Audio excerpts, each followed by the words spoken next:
Неопходна е широка јавна расправа и сеопфатни анализи за позитивните и негативните аспекти и да се направи анализа што се добива и што се губи при евентуалното продолжување на породилното отсуство, вели министерката за труд и социјална политика Мила Царовска во однос на предлогот за продолжување на породилното отсуство од 9 на 18 месеци, што е на дневен ред во собранието, а е предложен од група пратеници. Секоја граѓанска иницијатива што ќе влезе во собранието или иницијатива на пратеници, вели министерката, треба да се разгледа во детали и многу е важно секогаш да се гледаат пошироко сите закони. Потребно е претходно да се направат пресметки и анализи, да има дебата на сите засегнати страни, синдикати, работодавачи, здруженија на жени, други аналитички организации кои работат на финансиски проценки. Мислам дека треба да седнеме на една дебата, да видиме што ќе добиеме, а што ќе изгубиме, ако имаме 18 месеци породилно отсуство и дали тоа треба да го врземе само со жената или треба да има некакво условено породилно отсуство,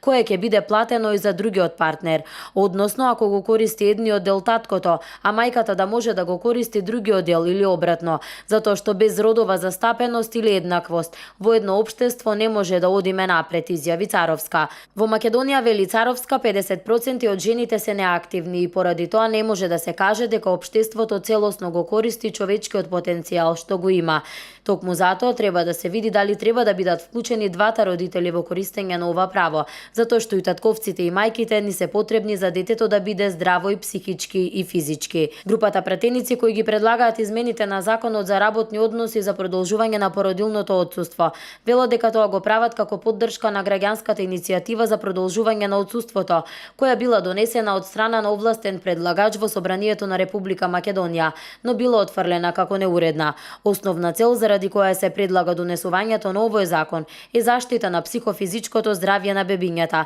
со продолжување на породилното отсуство од 9 на 18 месеци.